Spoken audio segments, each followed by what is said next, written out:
All right, well, welcome to today's event, everyone. The fiscal year 2021 Ideas Grant Application Process Call for the Office of Special Education National TA Call. Before we actually begin today, we do have one logistical item that we just need to cover. We just need to let attendees know that you will be muted for the majority of this webinar. There will be times that you will be prompted to raise your hand if you'd like to ask a question. We can unmute you and then remute you after you've asked your question. Please know, though, at any time during the presentation, you can submit questions for speakers using the questions box. And we will make sure that the speaker is alerted when these come in, and she will be able to answer them at any time. So that you know, this meeting is being recorded. By joining the meeting, you automatically are consenting to such and allowing us to do the recording. If you do choose to use your voice, you're allowing us to record that as well. If you prefer not to join via audio, obviously you can use the questions pod. So at this time, I would like to introduce Greg Core, who is the Division Director for the Office of Special Education with the Monitoring and State Improvement Planning. Greg? Thank you, Jennifer, and I want to thank everyone for joining our first monthly TA call of 2021 and of the new administration. We're off to a great start this year and are excited about continuing our monthly calls in order to share important information with you regarding various aspects of the IDEA program. On today's call, Jennifer Simpson, the facilitator for our program implementation team, will be providing information related to the fiscal year 2021 application for IDEA funds under both Part C and Part B. Jennifer and I were talking before the call, trying to remember how many years she has done this. It's a number, 4 or 5 or so. So it's getting to be an annual tradition. She does a great job with this, sharing this information with states. Before I turn the call over to Jennifer, I want to mention a couple things. Earlier today, I sent out a universal TA document that describes changes made in the FFY 2020 to 2025 SPP APR. The document provides information relevant for the FFY 2020 submission of the SPP APR, and that will be due in about a year on February 1st, 2022, both for Part B and Part C. So please check your email boxes for that document. I think you'll find it helpful. Secondly, near the end of today's call, I will introduce David Cantrell, who is serving as the acting OSEP director until such time that new political leadership is installed. So I hope that you will remain on the call after Jennifer is finished so that you can hear from David. So without further ado, I'm going to turn the call over to Jennifer Simpson. Thanks, Greg, and good afternoon, everyone, and Happy New Year. This is our first OSEP National TA call since January 1st, so I figured it would be great to wish you a Happy New Year and help us to get started with the grant application process. Before I go any further, let me just say that we're going to make the materials available to you as soon as possible. It was our plan to have them posted on our website prior to this call.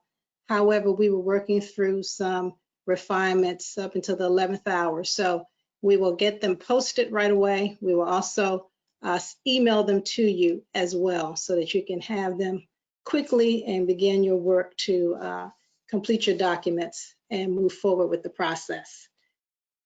Next slide, please. What I want to do first is just talk about some of the components of the grant application packages. I know some of you may be new Part C coordinators or new state directors, so I thought it would be a good grounding to just talk about what those components are and then go through each one as we proceed through the presentation today. For both the Part B and Part C grant packages, we have 3 main components. One is the grant application memo, and that's the document that provides the due date for the grant application. It talks about the requirements for public participation, provides any special instructions such as grant flexibilities and so forth that I'll talk about in a few minutes, and also discusses what's needed for you to submit your document and have it considered to be a substantially approvable grant application so that you can get your grant award on time. In addition to the grant memo, we have instructions. So the instruction document gives you step-by-step guidance on actually completing the application template. And then we have the template itself. So that's the form. That's the document where you tell us if you're seeking a conditional or full approval. You tell us if you're saying yes to your grant assurances or if you need to say no and put a date. You provide the all-important signature for the grant application, and then you provide information about your use of funds, so that financial piece. For Part C, we have a budget. For Part B, we have the interactive spreadsheet. Beyond that, there are some specific differences between the C and B application template, and I'll discuss those when we get to that point in the presentation. Next slide. In addition to those main components for the grant application package, we also have some supporting documents. So for Part C programs, we have a document that discusses the requirements around indirect costs, should you charge indirect costs to your Part C grant. We also have policy checklists that we make available on our website that can assist you if you need to submit a new or revised policy to OSEP. And one of our new documents that we're posting with the package this year is a topic brief on public participation. And that was a document we made available to you last year via an email that talked about some of the flexibilities available with regards to having virtual hearings should you need to conduct hearings as part of public participation, and if you're operating under a state of emergency in your state where in-person meetings are prohibited.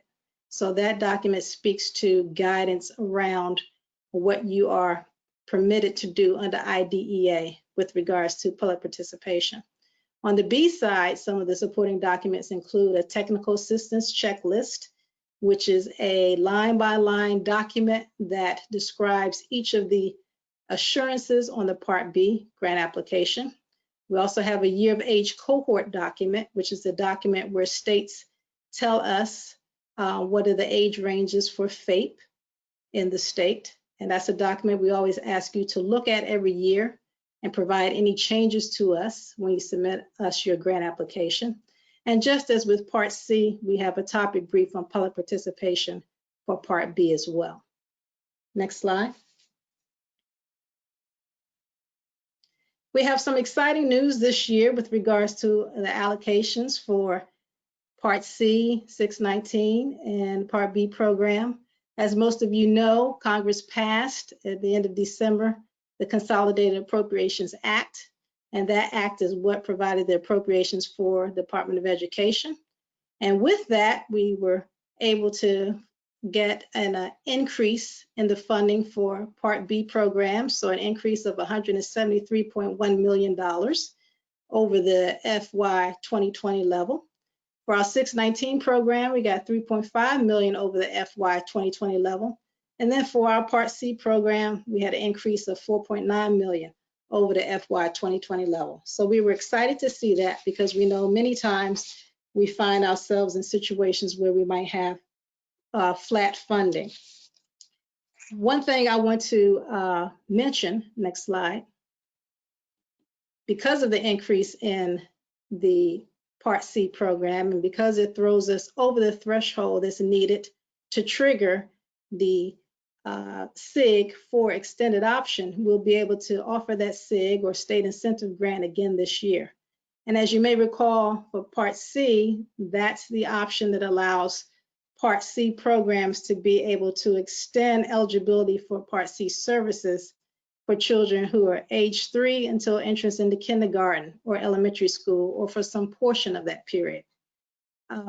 We would like states that think they may want to pursue the Part C option to let us know as soon as possible. Next slide. So that we can begin planning appropriately and provide the TA support that you would need to explore the option ensure that you have the partnership with Part B if that's needed, if you're not under an ed lead, and to discuss with you any revisions that would need to be made to policies and procedures so that you would have everything in place to be able to receive those SIG funds.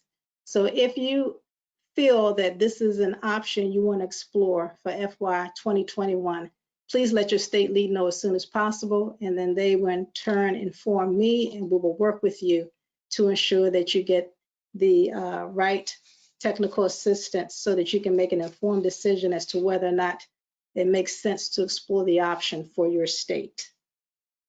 Next slide. Each year, we always hope that we have the allocation table information at the same time that we have the grant packages available. That way, when you prepare your grant application template, you can populate section 3 with the information that you will be using for the upcoming federal fiscal year. Unfortunately, while we have our appropriation, we are still waiting for information from budget services. And that's the information that we share with you that gives you the allocation tables, and for Part B provides the interactive spreadsheet. So what that means is for this year, you're going to have to publicly post your application with your FFY 2020 allocation information. And for those of you who've been around for a little while, you know we've had to do this in the past. So what you're going to do in section 3 of your document, if you're a Part C program, is you're going to include your FFY 2020 section 3 with your 2021 application. And for Part B, you're going to include your FFY 2020 interactive spreadsheet with your 2021 application. You'll publicly post your documents that way, and then as soon as we make the allocation information available for you, you'll pull the document down, switch out the old information with the new, and then post it again. You will not have to restart the public participation timeline. You'll just make the switch, put it back up, and resume that public participation process. Next slide. So that brings us to due dates and deadlines with regards to the application and public participation. So for this year, for Part C programs, the application will be due May 7th, 2021. And for Part B programs, the application will be due May 21st, 2021. If you're a Part C program, in addition to submitting the application, you may have additional documents you need to submit depending upon the situation in your state. So if you're revising policies and procedures, or if you have new policies, those would come in with the application. If you're charging indirect costs, we want any documentation to support indirect cost to come in with the application. For Part B programs, if you are making any revisions to the year of age cohort, then we would want to see that information and have you submit it with your application document. For both C and B, if there are any additional documents that OSEP has required, for example, if you're under specific conditions and have reports that you need to submit, or if there's any other circumstance where we have instructed you to submit documentation with the application, then you would do that with the template as well. Given when the applications are due, that dictates the deadline for public participation. So for Part C programs, you should have your documents publicly posted no later than March 7th, 2021. And for Part B programs, that should be no later than March 21st, 2021. Next slide, please. A few minutes ago, I talked a little bit about public participation. So as a reminder, your application has to be publicly posted for at least 60 days prior to submission of your document to OSEP. And you have to allow for comments for 30 days within that 60-day period. If you're making any revisions to policies and procedures, those policies and procedures have to be posted with your application as well. In addition, because of revisions to policies and procedures, you'll have to hold hearings.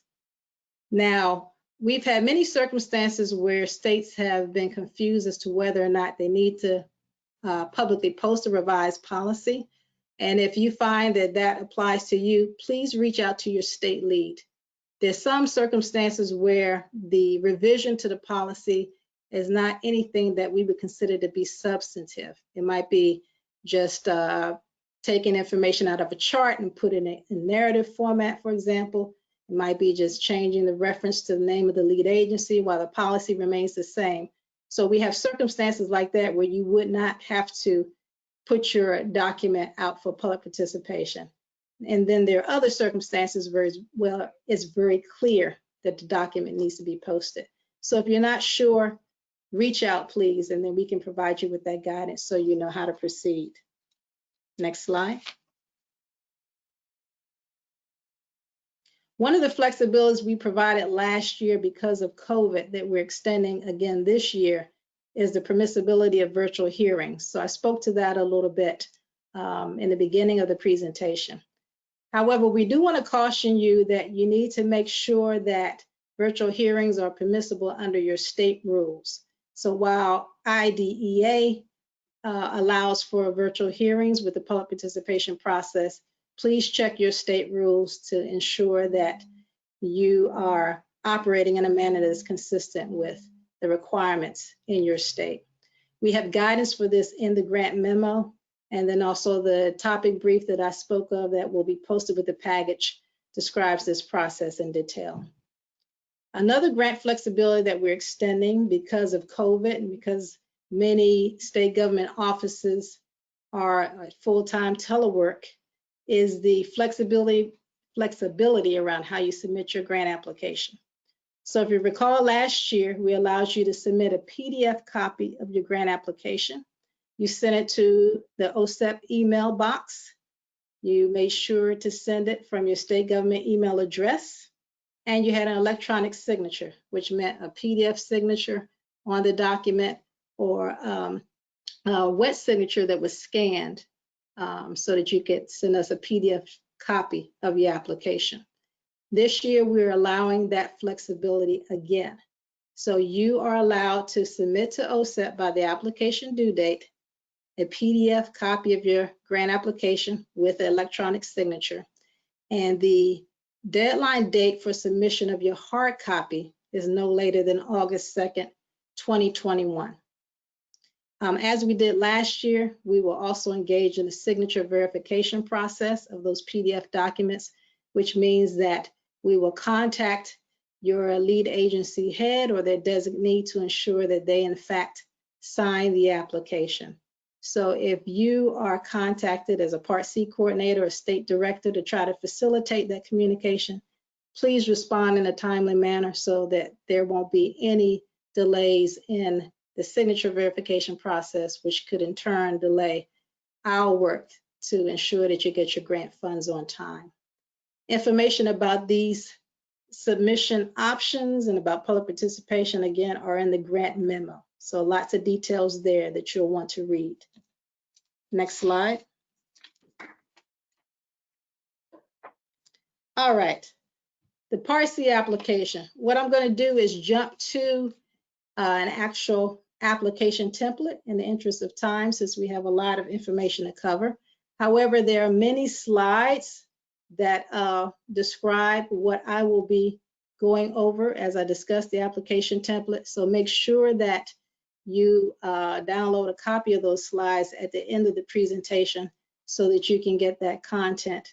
In addition, everything I'm sharing with you also appears in the grant memo and in the instruction sheet. What you're looking at right now is the cover sheet of the FFY 2021 Part C grant application template. Okay, next page. The section 1 in the template, which follows that cover sheet, is very important because this is the area where you tell us if you're applying for full approval or conditional approval of your grant award. Full approval means that you have all policies and procedures in place and they're on file with OSEP. Conditional approval means you still have some outstanding requirements. If you're not sure what approval you received last year, you'll want to look at your grant application letter, and it's stated in the first paragraph. If you've made no changes in your program or with your policies and procedures since last year, then more than likely you're going to be applying for this same grant approval.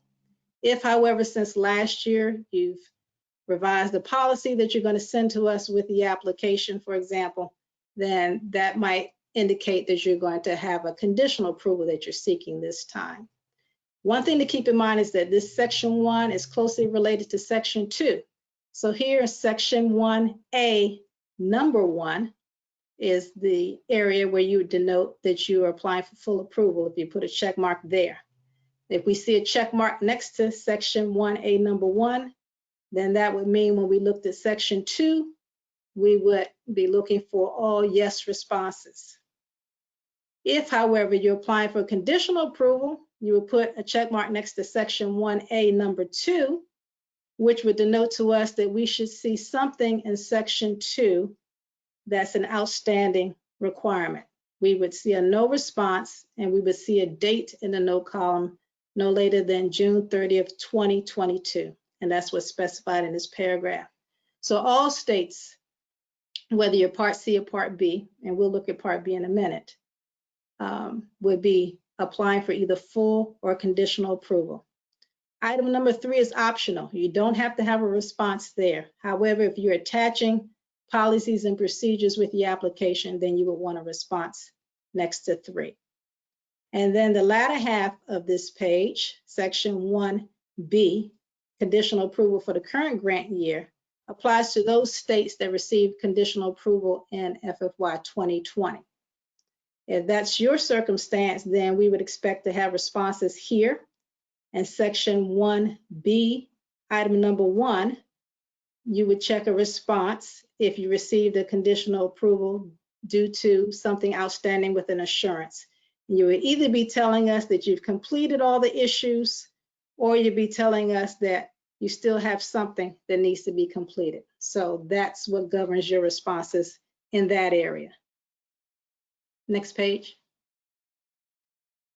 If your conditional approval was due to something other than an assurance, so maybe there was some other issue where you were instructed to apply for a conditional approval last year and you satisfied that requirement, could be something related to non-compliance, for example, then we would expect to see a response here in section 1B, item number 2. Most often, the responses, however, are in that first area under conditional for states that had conditional approvals last year. Next page. Okay, this is the beginning of section 2. And as I said a few minutes ago, section 2 is closely related to section 1.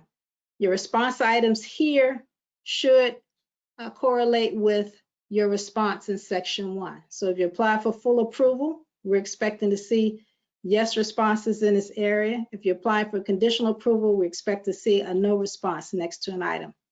The Part C application template is structured a lot differently than Part B in section 2, because with Part C, we have 3 options under the yes response item. You have new, and that's what the N denotes. You have R for revise, OF for on file. So that pertains to the policy that is referenced next to the numbered item in each row. Boxes that are grayed out are boxes where you do not have to put a response. So if you look at item number 1, we would not expect a no response next to item number 1, where you're telling us about your state lead agency and that the fact that you have a designated lead agency in your state. Everyone has a lead agency if they have a Part C program. So we grade out the no response, and here there would be a yes response.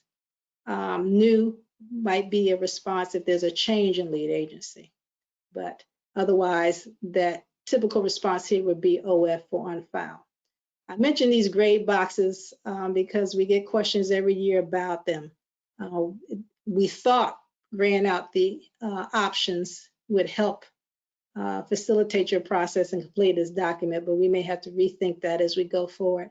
But in any case, that's what we were trying to convey with the shading that we have here. Next page. What I've done is presented just an abbreviated version of the application template. So these are just a few more items under section 2A. These items refer to the major policies for Part C. Again, if you're giving us a no response, that means you have something outstanding, and we would expect to see a date in the no column no later than June 30th, 2022. Next page. And you can go again. Another page. Okay, this is where I want to stop. Okay, section 2B, assurances. Here for Part C, you're giving us yes or no responses. Here again, if you're giving us a no response, we would expect to see a date, and we would expect to see you applying for a conditional approval in section 1. One thing to keep in mind with section 2, whether it's section 2A, B, C, D, and so forth, any changes to section 2 require a new signature on your application. Changes to section 1 don't require a new signature. So we'd like to have states try to get their responses correct in section 2 prior to submitting the document to us. And we try to work hard every year to facilitate that process. Next page. And on, you can go to the next page after that. Okay, section 2C, certifications. Here you see your only option for responding is yes. If you find that there's a circumstance in your state where you cannot give us a yes response, then you want to make sure that you inform your state lead so that we can work with you to figure out how we proceed with your grant application document. Next page. Okay, D, the statement. So this is section 2D. This is a very important page because this is the signature page. So at the top, you want to have the name of your state. On that middle line there, you want to have the name of your state again and the name of the lead agency. And then in that box there, you want to give us the name of the person who's authorized to sign the document. So their name should be typed there. We need their title, need the signature and the date. If any mistakes are made here again, we need to have a new signature. And typically we have a mistake made here at least by one state every year. They either omit the date or they leave off the lead agency name or something along those lines. So we try to minimize that from occurring by presenting this information in the TA call in the hopes that you can complete all the areas of this piece of the document. Next page. Now we're in section 3, the use of funds section of the Part C document, and has many components to it. On this page, you're talking about the positions in the Part C program that are either 100% funded with your IDEA Part C funds or less than 100% funded with your Part C funds. We also want you to make a distinction here between those positions that are lead agency positions and those positions that are ICC positions. So you specify the number of positions, the percentage of time those roles spend in the Part C program. You give us the dollar figure for salaries and fringe benefits, and then you give us a description of the duties. Next page. Okay, section 3B, maintenance and implementation activities for lead agency and ICC. Here is where you're talking about those major activities or expenses you may have for the program. How much you're allocating in Part C funds for those things. So it can be anything from professional development, it could be child find outreach, a number of different activities that could be occurring for your lead agency and ICC. Again, we'd like you to specify if what you're describing is for the lead agency or the ICC, and also tell us if you need prior approval from OSEP. So in that paragraph there under special note, we explain for you those expenses that require prior approval, such as equipment, participant support costs, if they fall outside the scope of our FAQ on participant support costs. Rent is something else that needs prior approval. And with this page, you would denote in that far right column if there's anything you're listing here that you think requires approval from OSEP, and then we look at this and get back in touch with you to describe next steps that you may have to follow. Next page.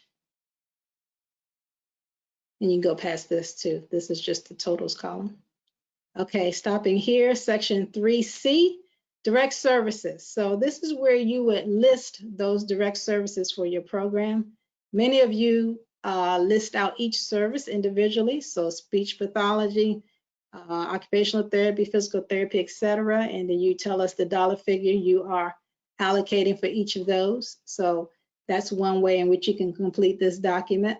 Others give a description of early intervention services and may not necessarily list them out individually, but here again will tell us how much they're allocating in federal Part C dollars for direct services.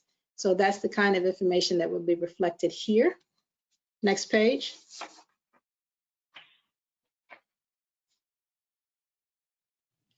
All right, with this one, section 3D, activities by other state agencies. So if you're using your federal Part C dollars and are giving some of those dollars to other state agencies that are doing some services for you, some type of service provision perhaps, or have another role in support of your early intervention program, then this is a table that you can complete to reflect that.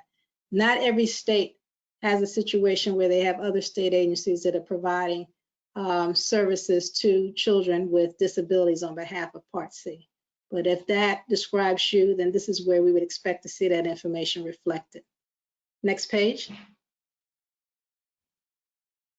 All right, section 3E, description of optional use of Part C funds. So if you are a state, for example, that has an at-risk program, this is where you might describe that program and how you're using your Part C funds to cover the expenses of that work. And you describe the activities. Here again, we have many states that don't have any optional uses of their Part C funds. And so if that applies to you, then you would just leave this blank when you submit your document. Next page. This is the totals page. So this is the page where you would take your subtotals from each of those areas of section 3, present them here. And then next to item 6, if you're charging indirect costs to the Part C grant, you would put that dollar figure in that row. You would sum everything, and then the total you have here should match your allocation. So when we send you your allocation tables, then you want to make your corrections to section 3, and then make sure your allocation matches what you put here as far as your budget for your Part C program. Next page. We're getting close to the end now for Part C, and we'll jump to Part B. And with this page is section 4. It has 2 components. The top refers to system of payments, whether you have one, yes or no. If you bill Medicaid, you have a system of payments. If you have a system of payments on file with us, you have a system of payments. So just about every state checks yes here. And in the bottom, that's the area that refers to indirect costs. So if you do not charge indirect costs to the Part C grant, you would put a check mark next to the first item. However, if you have a restricted indirect cost rate or cost allocation plan, you would choose the response item that describes your situation. You would also give us the dates, the date range that covers that restricted indirect cost document or your cost allocation plan. So that's something that's new this year, where we have those data fields inserted in the paragraphs where you can give us those dates. Okay, let's jump to Part B. We can go to the Part B application template.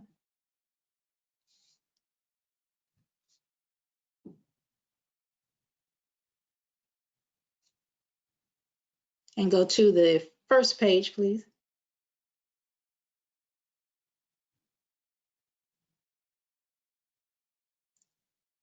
Okay, so this looks similar to what you just saw with the Part C document, so we can go to the next page. Here again, more similarities with Part C. Same thing with the submission statement, section 1. You're telling us if it's full approval or conditional approval with section 1A, number 1 for full, number 2 for conditional.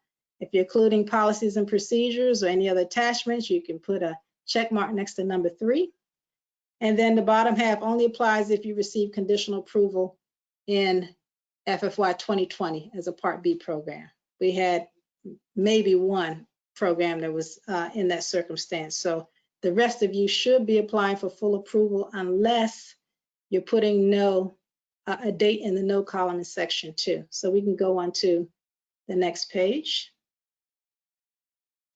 Now you see a stark difference between section 2A for part B versus part C. So for your part B programs, your section 2A, you only have one option in the yes column. It's either yes or it's either no. You don't have those references to new, revised, on file. Here again, if you cannot meet one of these assurances, we expect you to give a no response and give us a date no later than 6/30/2022 as to when you will meet that assurance. Also, we would be looking to see that you've applied for a conditional approval under section 1. Next page, please. You can go past that. Okay. With the rest of the application template, just jumping past section 2A, you have section 2B, which are some additional assurances where the yes response is the only response option. And you have certifications similar to the certifications on a Part C document where there again, a yes response is the only response. If you find that you cannot give a yes response, then let your state lead know and we'll work with you to make sure that you can submit a substantially approvable application. Next page. This is the signature page, similar to what we had in Part C, structured in a similar manner. To give us a state name at the top. In the middle there, you give us a state name again, the name of the lead agency in the state, and then you give us the information on the person who's signing the document or who's authorized to sign on behalf of the lead agency head. So their name and title, and then you want to have their signature and the date. Next page. All right, section 3.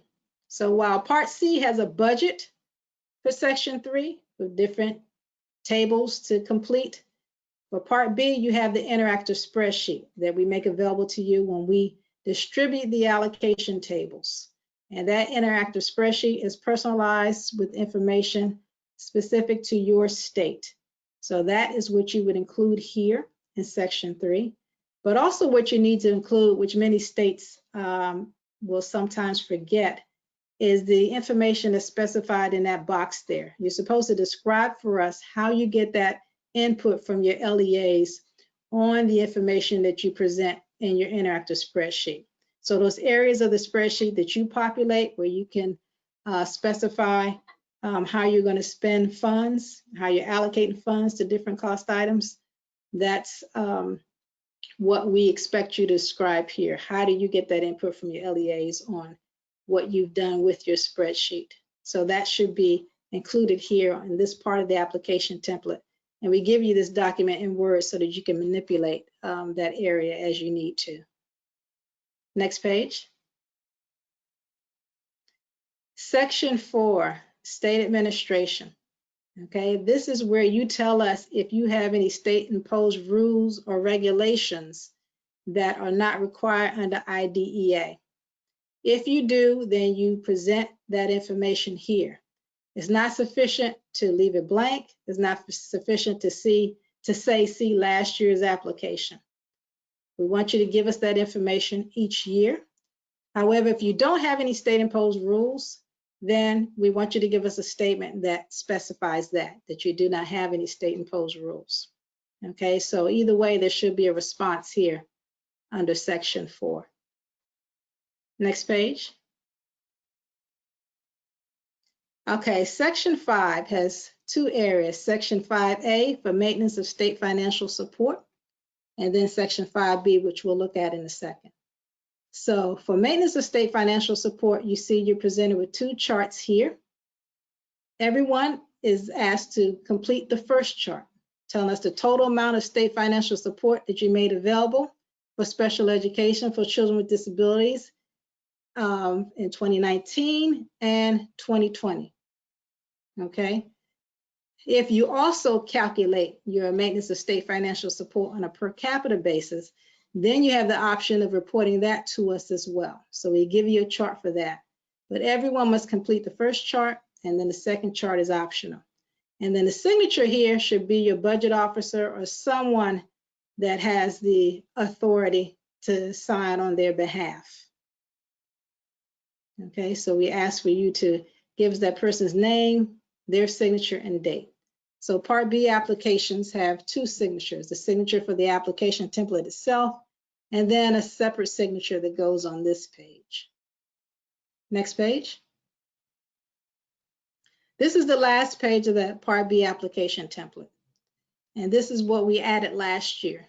As you may recall, last year we collected data on how states calculate significant disproportionality. And we had you complete a form to specify that. The good news is if you have not made any changes to your methodology, to your risk ratios, or to anything that comprises how you calculate significant disproportionality, you do not have to complete another reporting form. Only those states that have made changes to their methodology have to do a new form. So if that applies to you, please contact your OSEP state lead and we will give you guidance on how to proceed and we'll provide you the documents you need so that you can give that information to us. Since all states reported last year and submitted a form, then we are in good shape. And there again, if you made any changes, then just work with us and we'll make sure that we can get those recorded for you. All right, that's it as far as the application template is concerned. I'll see if there are any questions and then I'll turn it back over to Greg so that he can introduce David Cantrell. Jennifer, we have had a couple questions come in. So let me go back to the top and get started. So the first question that came in is, will the new census information be incorporated into state allocations for July 1, 2021? I would have to ask Budget Services that question. I honestly don't know the answer, but we'll be sure and find out for you. Excellent. And then the next question, if we have gone through policy changes through our state board and have posted those policy changes for 60 days, with 30 days for public comment, do they have to be reposted for the same amount of time with the grant? No, as long as you've satisfied that public participation process, then that's sufficient. You want to make sure you maintain your documentation that verifies that you completed public participation, because that's something we may ask to look at as part of our monitoring activities. Excellent. Okay, the next question that came in, how should states report budget plans for carryover funds, or do we need to do that? I missed the beginning part. It was a little glitchy, Blythe. Oh, sure. It said, how should states report budget plans for carryover funds, or is that something that they need to do? That I would have to consult with my fiscal team to find out. I don't have the answer to that for you today, but it would be helpful if you can just contact your state lead and then we'll work with your state lead to get you a response. And then we can also make sure we share the response with other states as well so that everybody has the same information. Excellent. And then the last one, there were a couple that go around this. They were just asking again when the application was going to be ready and where it was going to be posted. So if you could revise that, that would be great. The application is ready. We just got OGC clearance today, a few hours ago. So all the materials are ready. We have staff that are posting the documents now.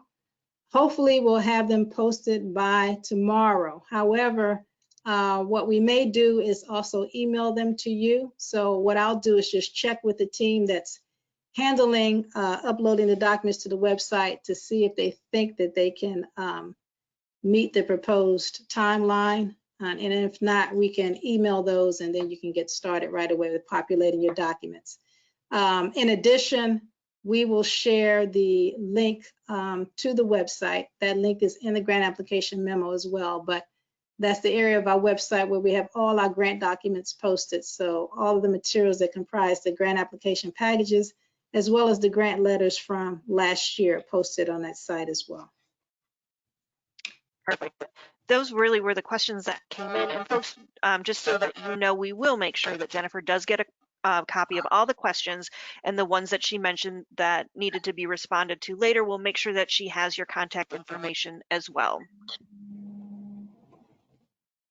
Okay. At this time, we can jump to slide 33. And remember, we have a number of slides between where we stopped in 33, so be sure and get those slides. And I'll turn it over to Greg for your introduction of David. Thank you, Jennifer. So it's my pleasure at this point of our call to introduce you to David Cantrell. David joined OSEP back in May of 2020 as the deputy director, and now during this this period prior to the political heads being installed, David will serve as the acting director of the Office of Special Education Programs, and he's also serving as the person delegated to carry out the duties of the Assistant Secretary for OSERS, for the Office of Special Education and Rehabilitative Services. So David has quite a bit of responsibility here during this period, and we are grateful for his leadership and wanted to give you an opportunity to hear from him during the end of the call. And I think David is on now. David, are you there? David, I just unmuted your line. You should be able to speak now. Perfect. Yes, I am. Thank you, Greg. Good afternoon, everyone. I wish I could show my picture, but I don't think the camera is working at this time, but we can certainly do that in the future. First, I want to say Happy New Year, and I hope that everyone is staying healthy and safe. These are certainly trying times for our nation, and I personally thank each of you for your leadership in supporting the educational services of our infants, toddlers, children, and youth with disabilities, and of course their families. This has certainly been a challenging year since it's almost a year now, right? Since last March when the pandemic hit our nation. And our students have been served in various capacities, whether it's 100% virtual, some type of a hybrid approach, or the brick and mortar. So again, we certainly appreciate your leadership and your support. Over the past year, we in OSEP, we've issued several guidance documents pertaining to provision of services, providing FAPE in a virtual setting, and clarification of our policies and procedures. Additionally, I note the many technical assistance resources we've rolled out. In collaboration with Dr. Wexler's office, the Research and Partnership Branch, we've worked with many of our technical assistance centers, ECTA, NCIS, CEDAR, Pyramid Center, to name a few. So again, I encourage you to share the information of our technical assistance centers. We're consistently working with the directors of those centers to make sure that our resources and our products are modified based on the needs of our stakeholders.